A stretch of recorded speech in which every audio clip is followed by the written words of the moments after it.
Hello mga idol, welcome back sa ating channel. Magandang Sabado sa inyong lahat. Sana po ay nasa mabuti kayong kalagayan. Ito na naman ang panibago nating episode para kay Yuzu fan. Hinawakan ni Yulin ang kanyang mukha at napagtanto niyang ang boses na kanyang narinig ay talagang nagmula sa demonic expert na nakaharap niya kanina. Ibig sabihin, hindi pala siya nananaginip.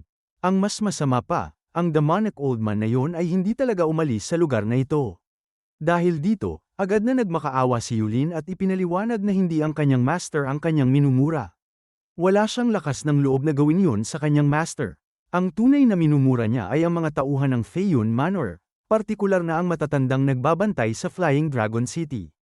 Hindi man lang nagampanan ng mga ito ng maayos ang kanilang responsibilidad, kaya nakakapasok ang mga hindi imbitadong tao sa lungsod. Inis na sinabi ni Yulin na kung magpapatuloy ang mga tauhan ng Feiyun Manor sa kanilang kapabayaan, tiyak na tuluyang mawawasak ang kanilang manor. Ngunit ang totoo, sinasabi lamang ito ni Yulin upang makaiwas sa galit ng kanyang master. Agad namang tumawa si Zufan nang marinig ang kanyang paliwanag. Sinabi niya kay Yulin na huwag itong mag-alala dahil naniniwala siya sa kanyang sinabi.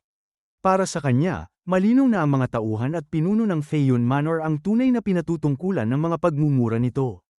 Aminado rin siyang karapat-dapat lamang murahin ang mga taong iyon dahil sa kanilang kapabayaan. Kung hindi sila nagpabeya, hindi sana nagkaroon ng pagkakataon na magkita ang dalawa.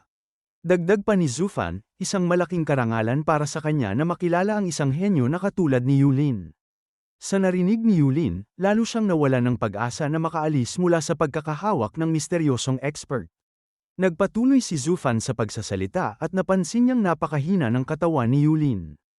Dahil dito, sinabi niyang hindi na nito kailangang isagawa ang 100 pagyuko bilang ritual para sa kanilang pagiging master at disciple. May iba na lamang siyang ipapagawa kay Yulin, kaya maaari na nitong kalimutan ang nauna niyang utos. Napuno ng saya si Yulin at agad na nagpasalamat sa kanyang master. Hindi niya inaasahan na magiging ganoon kabait si Zufan at aalisin nito ang parusa na 100 pagyuko. Ngunit sa kanyang isipan, walang tigil niyang minumura ang matandang ito. Para kay Yulin, napakalaking malas na makaharap ang isang demonic martial artist na katulad ni Zufan. Kahit padaan-daang beses siyang yumuko, hinding-hindi niya tunay nakikilalanin ang matandang baliw na ito bilang kanyang master. Umaasa lamang siya na hindi na sila magkikita sa hinaharap, dahil kapag dumating ang araw na yun, balak niyang wasakin ang katawan ni Zufan bilang kabayaran sa kahihiyang ipinaranas nito sa kanya. Gayunpaman, nagpatuloy si Zufan at ipinaalala kay Yulin na kahit hindi na niya ito pinipilit na yumuko sa kanya. Nakaukit na sa bato ang kanilang relasyon bilang master at disciple. Dahil dito, hindi na maaaring umatras si Yulin sa kanilang kasunduan. Muli namang nagkunwari si Yulin na buong puso niyang tinatanggap ang kanyang bagong master. Sinabi niyang hindi siya kailanman aatras dahil isang karangalan para sa kanya ang maging disciple ni Zufan. Ngunit hindi madaling malinlang si Zufan. Matagal na siyang nabubuhay bilang isang demonic master kaya alam niyang mag-ingat sa mga taong katulad ni Yulin. Kaya naman gumawa na siya ng paghahanda para sa ganitong sitwasyon. Inutusan niya si Yulin na tanggalin ang kanyang damit at subukang i-circulate ang kanyang origin energy. Nang marinig ito ni Yulin, agad niyang napagtanto na maaaring may ginawa ang matanda sa kanyang katawan habang siya ay walang malay. Gayunpaman, sinunod niya ang utos nito. At tulad ng kanyang inaasahan, nang buksan niya ang kanyang damit, nakita niya ang kakaibang mga letra na nakaukit sa kanyang dibdib. Kapag ginagamit niya ang kanyang origin energy, lumiliwanag ang mga salitang iyon na malinaw na nakikita sa kanyang katawan. Agad niyang tinanong si Zufan kung ano ang bagay na yun. Tumawa naman si Zufan sa isang nakakakilabot na paraan at ipinaliwanag na dahil nagmula siya sa demonic path, hindi dapat basta-basta nagtitiwala sa kanya si Yulin. Sinabi rin niyang lahat ng pumapasok sa kanyang sect ay kailangang magkaroon ng ganitong marka sa katawan bilang paalala sa kanilang katayuan at bilang babala na huwag siyang pagtataksilan. Binalaan din ni Zufan si Yulin na huwag nitong kalimutan ang kanyang kasalukuyang katayuan. Hindi na siya ang dating henyo mula sa Shangguan clan na maaaring mataas ang tingin sa sarili. Sa kasalukuyan, isa lamang siyang tagasunod na kailangang sumunod sa mga utos ng kanyang master. Kaya wala itong karapatang maging mayabang o ituring ang sarili na higit sa iba. Labis na napahiya si Yulin nang malaman ang kahulugan ng mga salitang nakaukit sa kanyang dibdib, demonic paths come. Para sa isang henyo na nagmula sa righteous path, isa itong napakalaking kahihiyan. Hindi niya mapigil ang sabihin kay Zufan na talagang sinasadya nitong ipahiya siya. Habang nananatili ang mga salitang yun sa kanyang katawan, naniniwala siyang hindi na niya makakamit ang tagumpay na matagal na niyang pinapangarap sa Shangguan clan.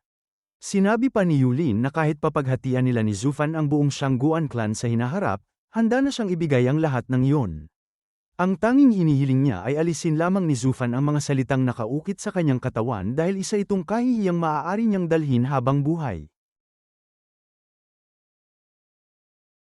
Ngunit sa halip na pagtuunan ng pansin ang kanyang reklamo, naging interesado si Zufan sa isang bagay na nabanggit ni Yulin. Tinanong niya ito kung ano ang ibig sabihin nito nang sabihin nitong paghahatian nila ang Shangguan clan. Nais niyang malaman ang lahat tungkol sa plano at mga layunin ni Yulin, kaya inutusan niya itong magsalita. Para kay Yulin, isa itong napakalaking pagkakataon. Nakita niya rito ang posibilidad na makipagnegosasyon kay Zufan at tuluyang mapaalis ang demonic writing sa kanyang dibdib. Kaya agad niyang hinarap ang direksyong pinanggagalingan ng boses ng kanyang master at sinabi niyang handa siyang sabihin ang buong katotohanan. Ipinaliwanag ni Yulin na kung siya ang magiging taong mamamahala sa Shangguan clan sa hinaharap at si Zufan ang kanyang master, maaari nilang paghati-hatian ang buong clan kapag tuluyan na niyang nakuha ang kontrol dito. Matapos marinig ang kanyang plano, agad itong sinuri ni Zufan. Sa halip na ma-impress, napagtanto niyang talagang karapat-dapat tawaging isang ungrateful na bata si Yulin.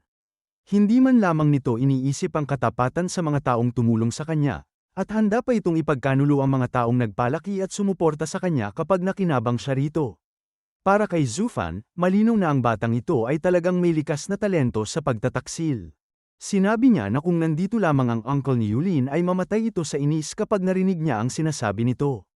Subalit iba ang ating bida dito, mas lalo niyang nagustuhan ang pagkatao ni Yulin dahil masama ito. Kasabay nito, agad niyang inalis ang mga salitang nakaukit sa dibdib ng batang ito.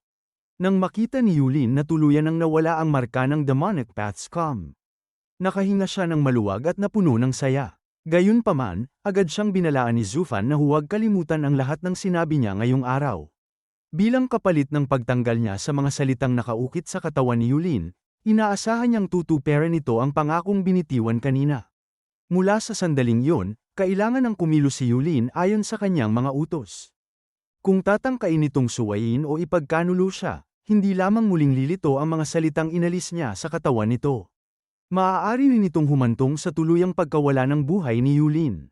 Labis na kinabahan si Yulin nang marinig yon.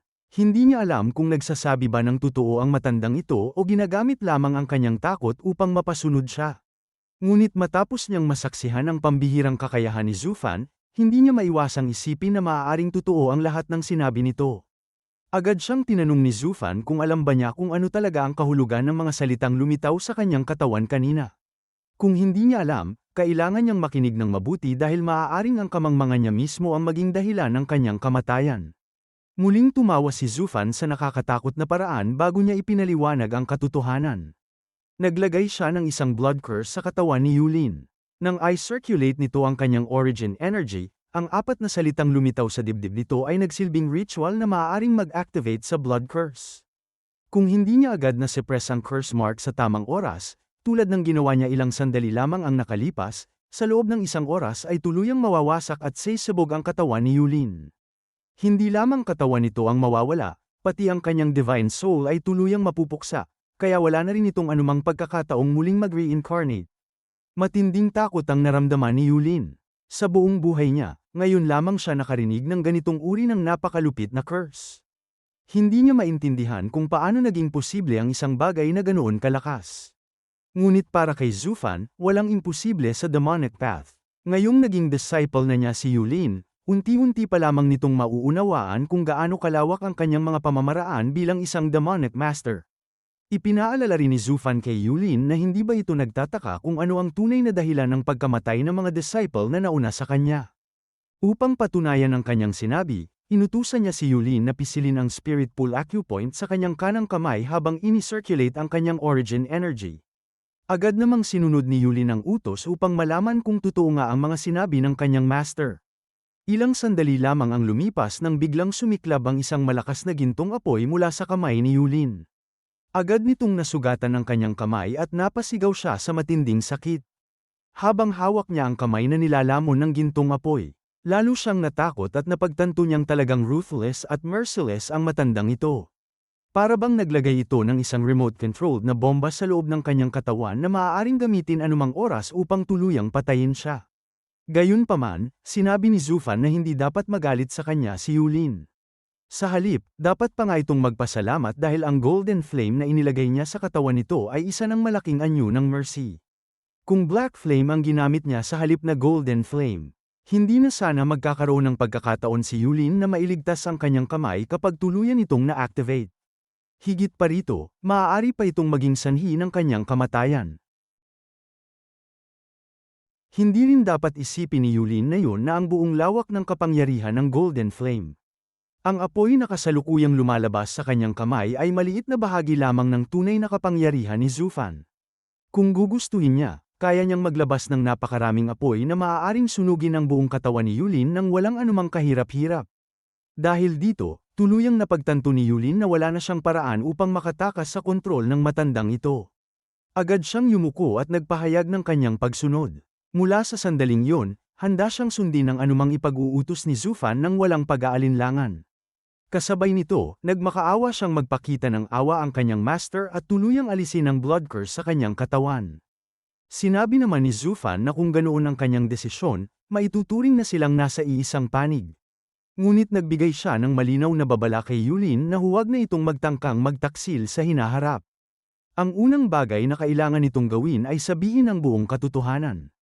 Wala itong dapat itago, lalo na ang tunay na dahilan kung bakit inatake ng Shangguan clan ang lugar na ito at kung bakit nagpunta ang kanilang mga tauhan sa Flying Dragon City.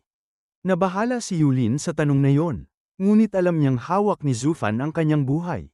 Kaya wala na siyang ibang pagpipilian kundi ang magsabi ng katotohanan. Ipinaliwanag niya na ang tunay na dahilan kung bakit narito ang Shangguan clan ay dahil sa isang divine weapon mula sa Eastern Land, ang Soaring Sky Sword. Ang mahalagang sandatang ito ay dinala sa lugar na ito ng taksil na si Shangguan Feiyun upang ibigay sa Central State. Nang marinig yun ni Zufan, naunawaan niya kung bakit napakaraming eksperto mula sa Shangguan clan ang nagpunta mismo sa Flying Dragon City. Ang Soaring Sky Sword ay malinaw na napakahalaga sa kanila, kaya hindi nakapagtatakang handa silang magpadala ng napakaraming malalakas na eksperto upang makuha ito. Nagulat naman si Yulin dahil inakala niyang alam na ni Zufan ang lahat ng nangyayari. Kanina ay nagsalita ito na para bang batid niya ang bawat pangyayari. Ngunit ngayon ay napansin ni Yulin na tila ngayon lamang nalaman ng kanyang master ang tunay na layunin ng Shangguan clan. Gayunpaman, hindi na siya naglakas loob na magtanong pa. Agad siyang binalaan ni Zufan na huwag nang maging mausisa at magtanong ng magtanong dahil baka mainis siya at maparusahan si Yulin ng walang dahilan. Nang marinig yun, agad na nanahimik si Yulin. Sa pagkakataong ito, wala na siyang lakas ng loob na magsalita pa. Dahil malinaw na sa kanya na ang bawat maling hakbang ay maaaring maging dahilan upang tuluyang mawala ang kanyang buhay. Nagpatuloy ang ating bida at ipinaliwanag na marami siyang alam, ngunit mayroon pa ring mga bagay na ngayon lamang niya natutuklasan. Kaya mula sa sandaling yun, kailangan ang sagutin ni Yulin ng buong katapatan ang anumang itanong niya. Wala itong karapatang magtago ng impormasyon, dahil kung mahuhuli niya itong nagsisinungaling o nagtatago ng mahalagang bagay, tiyak na alam na ni Yulin kung ano ang magiging kapalit ng pagtataksil sa kanya. Agad na yumuko si Yulin at ipinahayag na lubos niyang nauunawaan ang ibig sabihin ng kanyang master. Wala siyang lakas ng loob na pagtataksilan nito, lalo na sa pamamagitan ng pagtatago ng mga impormasyong kailangan nito. Gayunpaman, sa kaibuturan ng kanyang isipan, napagtanto ni Yulin na tuluyan na siyang nahulog sa isang malalim na patibong. Ang matandang ito ay hindi lamang makapangyarihan, kundi tusaw at napakatalino rin. Ginamit nito ang kanyang pag-arte at pagpapanggap na parang wala siyang alam upang unti-unting mailabas kay Yulin ang lahat ng impormasyon na mayroon siya. Dahil dito, wala na siyang anumang paraan upang malinlang ang kanyang master. Sa puntong ito, napagtanto ni Yulin na tila nakatakda na siyang maging unang taksil sa kasaysayan ng kanilang Shangguan clan. Ang kanyang matagal ng pangarap na maging susunod na family head ay unti-unti nang naglalaho. Sa ilalim ng ganitong sitwasyon, tila wala na siyang pag-asang makuha ang posisyong matagal na niyang minimithi. Samantala, malinaw na nakita na ni Zufan ang tunay na intensyon ni Yulin. Alam niyang hindi dalisay ang layunin ng batang ito at mayroon itong sariling mga ambisyon. Dahil nahulog na si Yulin sa kanyang patibong, maaari na niya itong gamitin upang maisakatuparan ang anumang plano niya. Kaya naman agad na inilahad ni Zufan ang isang mabigat na kondisyon. Tinanong niya kung ano ang gagawin ni Yulin sakaling sabihin niyang nais niyang makuha ang Soaring Sky Sword mula sa Shangguan Clan at ang espada na hawak ni Fei Yun, ang Sword King. Nais niyang malaman kung handa ba ang kanyang disciple na itaya hindi lamang ang sarili nitong buhay, kundi maging ang buhay at kinabukasan ng buong Shangguan Clan, para lamang maibigay sa kanya ang mahalagang espada. Napaisip ng malalim si Yulin. Alam niyang napakalaki ng kapalit ng hinihingi ni Zufan at maaaring humantong ito sa tuluyang pagkawasak ng kanyang sariling clan. Gayunpaman, alam na rin niya ang sagot. Wala na siyang ibang pagpipilian.